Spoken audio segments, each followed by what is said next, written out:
Tersangka penipuan bermoduskan investasi bodong berinisial DS yang merupakan mantan siswi di salah satu SMA yang berada di Bengkulu Utara, terhitung sejak tanggal 11 Oktober tahun 2021 pada hari Senin lalu resmi menjadi tahanan kejaksaan.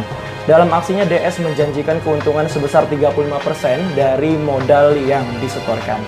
Penyidik Subdit Fiskal Moneter dan Devisa Ditreskrimsus Polda Bengkulu telah melakukan serah terima tersangka dan barang bukti ke Kejati yang merupakan bentuk dari pelimpahan tahap kedua. Hal ini menjadi unik karena merupakan kasus pertama yang diungkap menggunakan undang-undang perbankan di Indonesia.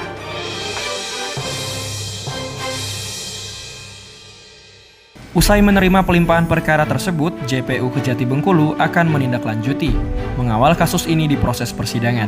Sebelum dilanjutkan ke Pengadilan Negeri Bengkulu, JPU terlebih dahulu menyiapkan rencana dakwaan dan rencana penuntutan. Disampaikan Direktur Reserse Kriminal Khusus Polda Bengkulu, Kombes Pol Aris Andi dalam konferensi pers, penyidikan terhadap DS, owner investasi ilegal atau investasi bodong di Polda Bengkulu telah tuntas. Ditandai dinyatakan berkas perkara lengkap oleh Kejati Bengkulu, yang kemudian ditindaklanjuti penyidik Polda Bengkulu melakukan pelimpahan tahap 2. Sebagaimana diketahui dalam praktik penipuan bermoduskan investasi yang menjanjikan keuntungan besar-besaran melalui arisan online yang dinahkode oleh DS, terdapat sebanyak 187 anggota, yang dimana kerugian yang diterima oleh korban ditaksir hingga 2,1 miliar rupiah. Menariknya, dari apa yang ditemukan Aris Andi, pengungkapan kasus ini dilakukan untuk pertama kalinya di Indonesia dengan menerapkan undang-undang perbankan. Pengakuan tersangka ke penyidik, kegiatan bermodus investasi ini memberikan keuntungan 35% dari modal yang disetorkan, dengan jangka waktu 20 hingga 60 hari. Kasus ini sempat viral di media sosial dan nasional. Hal itu lantaran DS, seorang perempuan muda yang saat itu masih berstatus pelajar SMA.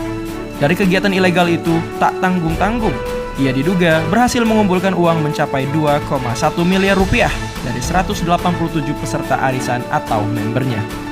Pengakuan tersangka DS dalam penyidikan menyebutkan bahwasannya dirinya juga mengaku sebagai korban dalam praktik investasi bodong yang dilakukan oleh dirinya sendiri. Oleh karena itu, penyidik Subdit Fiskal Moneter dan Devisa Ditreskrimsus Polda Bengkulu tetap melakukan penyidikan terhadap DS, walaupun DS telah diserah terimakan kepada jaksa penuntut umum. Dalam kegiatan investasi bodong ini, tersangka DS menggunakan jasa admin guna membantu dirinya dalam mencari anggota yang ingin bergabung. Namun hingga saat ini baru DS saja yang ditetapkan sebagai tersangka, sementara admin yang membantu kegiatan masih akan dilakukan pengembangan. Dari keuntungan hingga 2 miliar rupiah tersebut, DS menghabiskan uang yang dimilikinya untuk berfoya-foya, hingga akhirnya kasus tersebut berhasil diungkap setelah korbannya melapor lantaran keuntungan yang dijanjikan dan uang yang telah ditransferkan tidak dibayarkan oleh tersangka.